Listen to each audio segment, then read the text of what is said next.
mofinaina isan'andro atolotry ny mpitandrina rakotina valina maoly.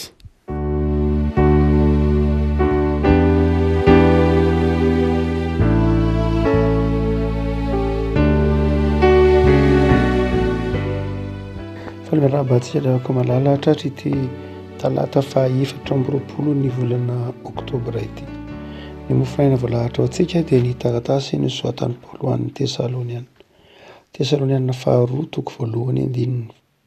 ka hatramin'ny 5. Tesaloniana 2:1-2 ka hatramin'ny 5. Fakitsika amin'ny anaran'i Jesosy.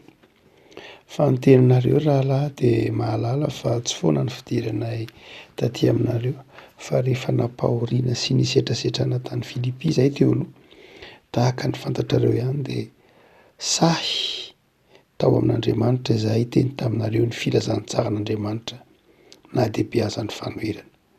Fa ny fananaranay dia tsy avy amin'ny fitaka na ny faharitoana na ny soloky, fa tahaka ny enan-kasitrahan'Andriamanitra anay. Ka notolorana ny filazantsara ho adidinay izay dia arak'izany koa no hitenenanay, tsy toy ny mila sitraka amin'olona fa amin'Andriamanitra izay mizaha toetra ny fonay. Fa tsy nanao teny mandrobo akory raha na oviana tahaka ny fantatrareo ihany, na ny atsara velatsia anafina ny fieremana. Andriamanitra ny vavolombelona, ary tsy nitady voninahitra tamin'olona izahay, na taminareo, na tamin'ny sasany, na dia nanam-pahefana ahavaky tratra izahay arak'izay maha-apôstôly ny Kristy anay. Fa nalemy fanahy teo aminareo izahay tahaka ny reniny taizany zanany naterany, dia toy izany no nahazoto anay noho ny fitiavanay anareo indrindra, hanome anareo tsy ny filazantsara an'Andriamanitra ihany, fa ny ainao koa aza satria efa malalana ianareo. Ray masino manomasinanay amin'ny fahamarinana ny teninao, ny fahamarinana. Amen. Tsy dia mora loatra rehefa koa malala raha mamaky eto ny taratasy ho an'ny Tesaloniana intsontsika, ny asa ny antsoina hoe mpitory filazantsara. Indrindra ny asan'ireo olona vao antso ho amin'izany fitoriana ny filazantsara zany. Paoly eto dia milaza mazava fa mety miatraika amin'ny aina mihitsy zany, mety miafara amin'ny aina mihitsy zany. Araka ny teneny manao hoe fonay hatramin'ny ainay asa. Andininy 5 tapany farany. Ary hitantsika fa betsaka ireo mpitory ny filazantsara izay namoy ny aino ny amin'ny fitiavana ny filazantsara sy fitiavana ny fiangonana. Tsy mora ho tsika teo ilay asa, satria raha manaraka tsara ny tara ho an'ny ny taratasy sy ny tantaran'ny fiangonana tany Tesalonika tsika dia sy ny fifandraisany tamin'ny Paoly dia misarotra ny asa. Misy fotoana malefaky Paoly dia miboraka ny fiainam-panahiny kristianina. Misy fotoana mienjany Paoly dia miataka ny kristianina, ary dia indraindray toy ny manao fangalam-pery-takizay mihitsy, ary sarotra ilay fifandraisana. Indraindray tsinona ny mpitory ny filazantsara tsy azony fiangonana, tsy azon'ireo izay hitoriana ny filazantsara ny hafatra, indraindray tsy azony ny fihetsika maro samihafa, dia manjary mahatonga azy maka elanelana amin'ilay mpitory ny filazantsara, tahak'izay hita ao anatin'ny taratasy ho an'ny Tesaloniana. Ary dia eto Paoly any dia mamerina, manome toky ny Tesaloniana maha olom-ba ho antso azy. Tia merina ilay fifampitokisana misy eo amin'ny mpitory ny filazantsara sy ilay fiangonana hitoriana ny filazantsara Paoly. Ary izay no mahatonga azy miteny manao hoe tsy ny filazantsara an'Andriamanitra ihany nge no mena ianareo hoe, tsy ny filazantsara ihany no entina ho anareo hoe, fa izao ny miainay koa aza dia efa nafonay afonay ho anareo satria tianay ianareo. Zava-dehibe izay fifandraisana masina misy eo amin'ny mpitory ny filazantsara sy ny hitoriana ny filazantsara izay. Raha ohatra ka mamaky ny taratasy ho an'ny Tesaloniana isika dia asehon'ny Paoly ny toetra vitsivitsy izay azo hamantarana ny hoe fiangonana. Ny toetra ny fiangonana ka mahatonga ny fahasarotany antsoina hoe fitoriana ny filazantsara. Misy toetra telo na efatra izay tena tsy maintsy hanana ny fiangonana. hiavahany amin'ny fikambanana hafa misy ety ambany masoandro ka mampahasarotra ny asan'ny mpitory ny filazantsara. Voalohany de izao ny fiangonana raha ohatra ka mamaky ny soatro tsika na eny any am'zao andro antsika izao ihany ary ny fiangonana dia maizy azy ny fiangonana na hoe ny fiangonana marina sy tena izy dia fiangonana tsy maintsy ho mpitory ny filazantsara izy. Tsy fiangonana izy raha tsy mitory ny filazantsara. Ary raha miteny hoe filazantsara isika dia ilay Jesoa zay antsoina hoe filazantsara zay. Tsy taratasy akory zay fa mitory an' Jesoa velona lay zanak'Andriamanitra ny tonga olombelona maty tao amin'ny hazo fijaliana nandresy ny fahafatesana. Zay no antsoina hoe filazantsara ary amin'ny alalan'ny finoana azy no andraisana ny famonjena. Fahasoavana lay filazantsara. Fa amin'ny alalan'ny finoana zay ery ny fahasoavan'Andriamanitra ao amin'i Jesoa zay no andraisana ny famonjena. Zay ny voalohany mahamarina ny fiangonana na mampadiso ny fiangonana. Marina ny fiangonana raha mitoetra am'izay fanamarinana amin'ny finoana, fanamarinana amin'ny fahasoavana izay ny finoan'ny mpino.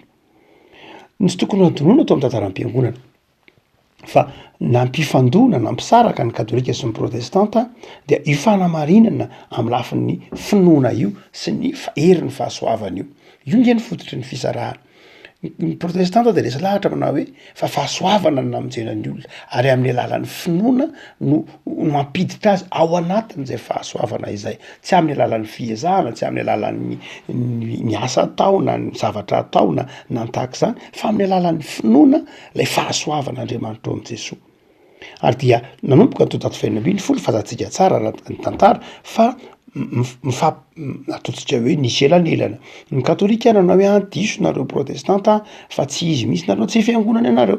Ny protestanta manao tsy izy koa nareo katolika satria nareo tsy mino ny fanamarinana amin'ny finoana, tsy mino ny fanamarinana amin'ny fahasoavana. Misaoran'Andriamanitra atsika fa efa vita ny fampihavanana. Tamin'ny 1 Oktobra 750 tany Augsbourg dia efa vita sony ny fifanarahana indray teo amin'ny katolika sy ny protestanta. Teo amin'ny katolika sy ny loterana aloha nanao sonian'io Edouard Cassidy cardinal katolika avy any Vatican sy ny évêque loterana Christian Kraus izay nanao fanarahana ny katolika sy ny loterana za manao hoe ekenay lay fanitsiana lay fanambarana nataon'ny Lutera momba ny fanamarinana amin'ny finoana. Ary dia lasa ao anatin'ny doctrine katolika mihitsy ny hoe fanamarinana amin'ny finoana sy ny fahasoavana. Zava-dehibe zany dikan'izany ary tsy kisendrasendra akory ndraiky amin'ny daty ndraiky amin'ny 30 Oktobra izay fahatsiarovana nanaovan'i Martin Luther lay fanambarana atao amin'ny église tany Wittenberg ny 30 Oktobra 1770 ary tsy kisendrasendra koa ny hoe tany Augsbourg no nanaovana ny sonio naneken'ny katolika ny fanamarinana amin'ny finoana satria Augsbourg no namoahany Martin Luther sy Philippe Melanchthon lay antsoina hoe confession d'Augsbourg zay na confession augustana mo ny fiangonana luterana izay milaza ny fanekem-pinoana protestanta. Fa tsy io ihany, tsy teo amin'ny katolika sy ny luterana ihany fa teo amin'ny katolika romana sy ny église réformée koa ny antsoina hoe Khmer communion mondiale de l'église réformée zany hoe io lay nandimbiny antsoina hoe alliance réformée mondiale dia nisy ny koa ny fanaovan'ny église katolika romana sy ny fiangonana réformée tany io indray dia tany Wittenberg tamin'ny raha tsy diso 10 Jolay 1714 zany hoe tamin'ny fahatsiarovana ny 500 taona ny réforme dia nanao soni koa ny fiangonana katolika romana mifanaraka tamin'ny réformé manaiky koa izy ny fifandraisany amin'ny réformé ary manaiky ny famela ary manaiky ny fanamarinana amin'ny finoana. Tahaka izany koa ny église katolika ny église anglikana dia nanao fanampiarana tamin'ny 1 Oktobra 1714 1 Oktobra 1714 ny archevêque ny Canterbury dia nanambara-pahabe maso fa miombona ihany koa ary manamafy ny fanekena ny fanamarinana amin'ny finoana. Zany hoe efa ao anatin'izany tokotany mampitany be ny fanamarinana amin'ny finoana zany manaiky ny fanamarinana amin'ny finoana ny fanamarinana amin'ny fahasoavana na ny katolika romanina na ny fiangonana loterana rehetra na ny eglizy réformé rehetra na ny eglizy anglikana rehetra ary dia ao anatin'izany no andrefesantsika manao hoe zava-dehibe mihitsy hitsarana raha zany azo lazana azy hoe fiangonana tena izy ve ty fiangonana ity sa fiangonana tsy manaraka ny fotom-pinoana ny doktrina na ny fampianarana na raha nylovana tamin'ny mpanitsy fivavahana tamin'ny apôstôly nareo ray ny fiangonana de zao hoe fiangonana manaiky ny fahasoavana fiangonana mitory ny fahasoavan'Andriamanitra fiangonana mitory ny famelan-keloka ao am' Jesoa ary amin'ny alalan'ny finoana no andraisana zany famelan-keloka zay ny voalohany maridrefy amantarana ny atosika hoe fiangonana tena izy fa ny faharoa de zao koa ny fiangonana tena izy any dia fiangonana mizara kalalahana sy mazava ny sakramenta sy ny tenin'Andriamanitra zava-dehibe lay hoe tenin'Andriamanitra zay teneniny Paoly hoe filazantsara koetra ao anatin'ny tenin'Andriamanitra ao anatin'ny soratra masina no iaingany ny fitorian'ny filazantsara tsy amin'ny hoe eritreritra na nofo na fahitana na zavatra tahak'izany ny iaingana ny fitorian'ny filazantsara fa ao anatin'ny soratra masina zay Jesoa lazain'ny soratra masina lay Jesoa tantarainy ny soratra masina lay Jesoa ambarany soratra masina no toriny ny fiangonana fa tsy hoe mety misy sanatriny zany ekane tsy isy hoe mitory Jesoa hafa fa lay Jesoa zay ambaran'ny filazantsara ambarany soratra masina no toriny ny fiangonana ary mizara ankalalahana mizara ny sakramenta araka ny tokony ho izy aratrariny mizara ny sakramenta eo ambany fahasoavana mizara ny sakramenta ampitiavana ny fiangonana ampahamarinana ny fiangonana zay no matakanao fa fiangonana tena izy koa izy raha mamaky ny filazantsara isika fa ny fahatelo lehibe de zao ny fiangonana ihany koa de manana ataontsika hoe disiplinina manana fifampitondrana mazava miazona ny fahamasinana miazona ny fahamasinana ny fiangonana miazona ny mahatokana ny fiangonana zava-dehibe zany tsy hoe mizara malalaka tsy hoe mitory ny tenin'Andriamanitra izy na malalaka fotsiny fa manana rafitra izy manana fifampitondrana izy fifampitondrana eo ambany fahasoavana io mazava ho azy fifampitondrana eo ambany finoana fifampitondrana eo ambany fifezany soratra masina io ary dia izay mahatena izy ny fiangonana raha ohatra ka tsy eo lay fiangonana miazona ny fahamasinana fiangonana miazona ny mahatokana azy ny fiangonana fiangonana sary-piaro amin'ny rariny fiangonana sary-piaro amin'ny hitsiny zany mahafiangonana fiangonana ary raha izay mahafiangonana fiangonana de zao tsy mora ho an'ny mpitory ny filazantsara ny miazona an'zany mahafiangonana ny fiangonana zany satria didiny mpitory ny filazantsara ny miazona sy mitory an'zany ary dia tsy mora ny miazona an'zany handraindraika manjary miatraika amin'ny tenany tahak'izay tenen'ny Paoly manao hoe nisetrasetrainy zahay napahoriany zahay voaroko zahay tany Filipy no enjehiny zahay satria tsy mora ny miazona an'zany ao anatin'ny fiangonana tsy mora kory ny mitory an'zany filazantsara zany ao anatin'ny fiarahamonina zay mora tezitra mankahala tsy tia fahamarinana tia mizarazara makamamy fivakivakisana tsy mora ny mitory an'zany filazantsara zany dia eto ry avako malala no inona ny toe-pohary tokony ho ananan'ny fiangonana eo anatrehan'ny mpitory ny filazantsara tahaka ny Paoly de farafakely ny zavatra roa no ambaran'ny Paoly eto dia voalohany indrindra de ny fankatoavany ny fanekeny ny fiainony ny fandraisany lay filazantsara torina ao anatin'ny fo madio sao anatin'ny fieritreretana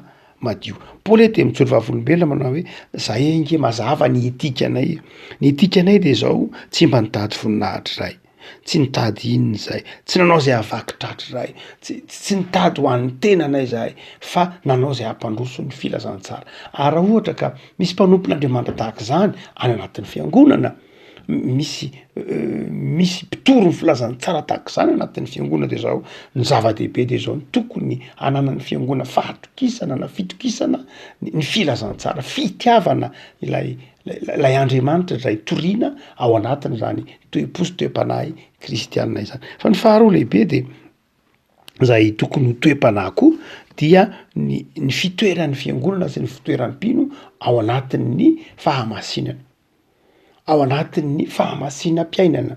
Zany hoe zava-dehibe ny fandraisana le filazantsara izay toriana, fa zava-dehibe koa ny fiainana ilay filazantsara. Tsy hoe miaina le filazantsara fotsiny fa filazantsara iainana. Rehefa raisina le filazantsara de iainana. Afako zava-dehibe ary am'izao androanantsika zao ny tokony iaina ny kristianina ny filazantsara, iaina ny mpino ny filazantsara am'izao andro izay fantatsika fa taonjaton'ny ady, taonjaton'ny fitiavatena, taonjaton'ny olana ara-piarahamonina izao, dia zava-dehibe ny iaina ny fiangonana ny filazantsara ary ny fizarana zany filazantsara zany. Tsy misy olana ao anatin'ny fiarahamonina raha zany azo ilazana azy ka tsy voavahan'ny filazantsara. Raha tena iainana ny filazantsara de zao mamany olana izy. Fa matoa misy olana tsy mivaha ao anatin'ny fiarahamonina de zao manjaka ny ratsy. Tsy ny filazantsara, tsy ny fanahin'Andriamanitra ny manjaka, fa ny fanahy ratsy ny manjaka. Ary rehefa manjaka ny fanahy ratsy de zao tonga ny ady, tonga ny korotana, tonga ny fifanolana. Fa rehefa toriana kosa ny filazantsara de zao mitondra aina vaovao, mitondra fiavaozana. Io vao manomboka any amin'ny bokin'ny Genesisy, raha mbola tsy teo Andriamanitra de hoe ny bokin'ny Genesisy manao hoe korontana, aizina, chaos ny teto am'izao tontolo zao. Fa rehefa niditra antrehatra ny tenin'Andriamanitra filazantsara io, rehefa niditra antrehatra ny tenin'Andriamanitra lay logos io, Jesoa io, de zao dia tonga dia miteny hoe misy mazava de zao lasa nisy ordre na nisy lamina. Ary de zay tsy tokony adonoana ny filazantsara rehefa raisina ao am-po, ny filazantsara rehefa raisin'ny mpino, ny filazantsara rehefa toriana de zao manjary mampisy lamina, manjary mampisy fandaminana, manjary mampisy équilibre koa aza, manjary mampisy zava-baovao. Zay ny mahatonga ny fiangonana mitory ny filazantsara. Ny fitaovana hoentin'ny fiangonana miasa eto am'izao tontolo zao de ny filazantsara. Ndraindray ny olona mieritreritra aminah hoe inona fitaovan'ny fiangonana, sandro ve, aranita-tsaina ve, vava ve, tsia, ny filazantsara. Ary io filazantsara io rehefa torian'ny fiangonana, ny filazantsara io rehefa torian'ny mpino, na aiza na amin'iza de zao manova io. Herin'Andriamanitra manova ny filazantsara. Zany dia tokony mazoto miasa mitory ny filazantsara ny mpino ary manam-paharetana am'izany fitoriana ny filazantsara zany. Mivavaka sika. Nompo am'izao zahay noho ny amin'ny filazantsara zay omenao torian'ny fiangonanao. Sao noho ny amin'ny filazantsara zay noraisinay ka hatsapahanay fahavelomana, hatsapahanay fiainana, hatsapahanay fiadanana ny fiainana azy. De mampahireza ny fiangonanao ianao ary mampahireza ny mpino isambatan'olona hitory ny filazantsara, de hitory anao Jesoa zay velona nandresy ny fahafatesana, ianao Jesoa zay fiainana. De mivavaka izay tompo, ampahirezo ny mpitory ny filazantsara. Maro ny kristianina voahenjika maneran-tany, maro ireo mandalo etraketraka herisetra tahaka ireo kristianina izay miasa any amin'ny falanena maro toy ny mitranga any Pakistan, toy ny mitranga any amin'ny firenena maro any Moyen-Orient, dia trotronay ambavaka reny rehetrareny tompo ny fiangonanao, aharitra amin'ny fanomponanao, ampahirezo re tompo ireo mandalo fanenjena ny amin'ny filazantsaranao. Dia ataovy mahay misaotra anao koa zahay fa mbola afaka mitory akaralahana ny filazantsaranao eto amin'ny tanindrazanay. Dia ampahirezo zahay mba hanao zava-dehibe ny filazantsaranao amin'ny asan'ny fiangonanao. Ataovy mahana fanahy ny fahafoizana am'izay rehetra hitorianay ny asanao. Dia taio ny fiainana isan'andro, taio ny tanindrazanay, taio ny firenenay tompo. Amin'n'an'i Jesosy Kristy mpamonjy. Amen.